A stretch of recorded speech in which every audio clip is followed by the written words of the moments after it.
اعوذ باللہ من الشیطان الرجیم بسم اللہ الرحمن الرحیم السلام علیکم۔ بنی اسرائیل میں ایک عابد شخص تھا جسے اللہ تعالیٰ نے ظاہری حسن و جمال بھی بہت دے رکھا تھا۔ اپنے ہاتھ سے زنبیل بناتا اور فروخت کر کے بسر اوقات کرتا تھا۔ ایک دن وہ بادشاہ کے دروازے پر سے گزرا۔ بادشاہ کی بیوی کی خادمہ نے دیکھ لیا، جا کر ملکہ سے کہنے لگی کہ یہاں ایک آدمی ہے کہ ایسا حسین شخص کبھی دیکھنے میں نہیں آیا، زنبیل فروخت کرتا پھر رہا ہے۔ ملکہ نے حکم دیا کہ میرے پاس لے آؤ۔ اسے لایا گیا تو بس دیکھتے ہی لٹو ہو گئی۔ کہنے لگی زنبیلیں پھینک دے اور یہ چادر سنبھال۔ باندی سے کہا کہ تیل اور خوشبو وغیرہ لا، ہم اس سے اپنی حاجت براری کریں گی۔ اور عابد سے کہنے لگی کہ اب تجھے زنبیلیں بیچنے کی ضرورت نہیں رہے گی۔ عابد بار بار انکار کرتا رہا۔ کہنے لگی کہ اگر تو یہ کام نہیں کرنا چاہتا تو اس کے بغیر یہاں سے باہر بھی نہیں جا سکتا، اور دروازے بند کرنے کا حکم دے دیا۔ عابد نے یہ حال دیکھا تو کہنے لگا کیا تمہارے محل کے اوپر کوئی ضرورت کی جگہ ہے؟ کہنے لگی ہاں۔ باندی کو حکم دیا کہ اس کے لیے پانی وغیرہ اوپر لے جا۔ یہ اوپر چھت کے ایک کونے کی طرف گیا، دیکھا کہ محل بہت اونچا ہے، کوئی ایسی چیز نہیں جس کے ساتھ لٹک کر نیچے اتر جائے۔ آخر اپنے نفس کو خطاب اور عتاب کرنے لگا کہ تو 70 برس سے اپنے رب کریم کی رضا کی طلب میں لگا ہوا ہے، رات دن اسی حرص میں گزرتے ہیں۔ تجھ پر آج ایک شام ایسی آئی ہے جو تیری اس تمام محنت کو ضائع کر دے گی۔ واللہ تجھ سے بڑھ کر کوئی خائن نہ ہوگا۔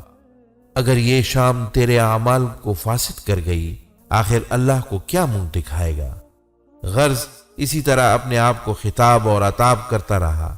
اس کے بعد جب اس نے بلندی سے کود جانے کا تہیہ کر لیا تو اللہ تعالیٰ نے جبریل علیہ السلام کو ندا دی۔ انہوں نے لبیک کہہ کر جواب دیا۔ ارشاد ہوا میرا بندہ میری معصیت اور ناراضگی سے بچنے کے لیے جان کی بازی لگا رہا ہے، جا اپنے پروں سے اس کو تھام لے اور اسے ذرا بھی تکلیف نہ ہونے پائے۔ چنانچہ جبرائیل علیہ السلام نے اپنا پر پھیلایا اور اسے پکڑ کر یوں زمین پر رکھ دیا جیسے ایک مہربان باپ اپنے بیٹے کو رکھتا ہے۔ عابد یہاں سے سیدھا گھر گیا۔ زنبیلیں وغیرہ وہیں رہ گئیں۔ سورج غروب ہو رہا تھا۔ بیوی کہنے لگی زنبیلوں کی قیمت کہاں ہے؟ کہنے لگا آج تو ان کا کچھ نہیں ملا۔ کہنے لگی تو آج رات افطار کس چیز سے کریں گے؟ کہنے لگا آج کی رات یوں ہی ذرا صبر سے کاٹ لیں گے۔ پھر کہنے لگا اٹھ کر تنور میں آگ جلا دے، ہمسائے ہمارے تنور میں آگ نہیں دیکھیں گے تو نامعلوم کیا کچھ خیالات دوڑائیں گے، خواہ مخواہ انہیں پریشان کرنا اچھا نہیں۔ بیوی نے اٹھ کر تنور میں آگ جلا دی، خود واپس آ کر بیٹھ گئی۔ ایک پڑوسن آگ لینے کو آئی، پوچھا آگ ہے؟ جواب ملا آگے بڑھ کر تنور سے لے لو۔ یہ عورت آگ لے کر واپس آئی تو گھر والی سے کہنے لگی کہ تو یہاں بیٹھی باتیں کر رہی ہے، ادھر تیری روٹیاں پک چکی ہیں بلکہ جلنے کو ہیں۔ عورت نے اٹھ کر دیکھا تو تنور بہترین روٹیوں سے بھرا ہوا تھا۔ عورت نے انہیں برتن میں رکھا اور خاوند کے پاس لے آئی اور کہنے لگی کہ تیرے ساتھ اللہ تعالیٰ کا یہ معاملہ تیرے بلند درجات کی وجہ سے ہی ہو سکتا ہے، لہذا تو اللہ تعالیٰ سے دعا مانگ کہ ہماری باقی عمر خوشحالی اور فراخی میں گزرے۔ عابد کہنے لگا اس حال پر صبر اچھا ہے، مگر عورت کا اصرار بڑھتا گیا، حتیٰ کہ عابد نے دعا کرنے کا وعدہ کر لیا۔ آدھی رات کو اٹھ کر نماز پڑھی اور اللہ تعالیٰ سے دعا مانگنے لگا کہ اللہ میری بیوی کا اصرار اور تقاضا یہ ہے کہ اس کو باقی عمر میں خوشحالی اور فراخی عطا فرما۔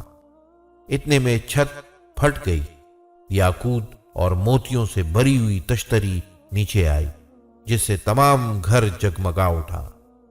عابد نے بیوی کا پاؤں دبایا، جو قریب ہی سو رہی تھی، اور کہا کہ اٹھ کر بیٹھ اور جو کچھ مانگتی تھی وہ سنبھال لے۔ عورت بیدار ہو کر کہنے لگی، جلدی نہ کرو، اس مقصد کے لیے تو نے مجھے نہ ہی جگایا ہوتا، میں خواب دیکھ رہی تھی۔ سونے کی بہت سی کرسیاں بچھی ہوئی ہیں جو یاقوت اور زبرجد وغیرہ سے مرصع ہیں، مگر ان میں سوراخ ہیں۔ میں نے پوچھا، یہ کرسیاں کس کی ہیں؟ جواب ملا، یہ تیرے خاوند کے بیٹھنے کے لیے ہیں۔ میں نے پوچھا، یہ سوراخ کیا ہے؟ جواب ملا، یہ وہی نقص اور کمی ہے جو دنیا کی جلد بازی کی وجہ سے واقع ہوئے ہیں۔ تو میں نے کہا کہ میں کسی ایسی چیز کی خواہش نہیں رکھتی جس سے تیری نشست گاہ میں نقص پیدا ہو، لہذا اپنے رب سے اسے واپس کرنے کی دعا کر لو۔ عابد نے دعا مانگی اور تشتری واپس ہو گئی۔ بے شک جو اللہ کے خوف سے اپنے آپ کو نفسانی خواہشات سے بچاتا ہے تو اللہ تعالیٰ یقیناً اس کی مدد فرماتے ہیں۔ چنانچہ ارشاد باری تعالیٰ ہے، جو لوگ ہمارے راستے میں یہ مجاہدہ کرتے ہیں کہ ماحول کا، معاشرے کا، نفس کا، شیطان کا اور خواہشات کا تقاضا چھوڑ کر وہ ہمارے حکم پر چلنا چاہتے ہیں تو ہم کیا کرتے ہیں؟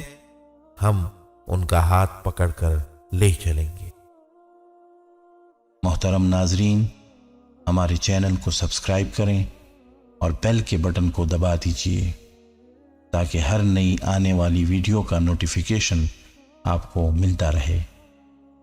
اپنی قیمتی رائے کا اظہار کمنٹ باکس میں ضرور کیجیے۔ اللہ آپ کا حامی و ناصر ہو۔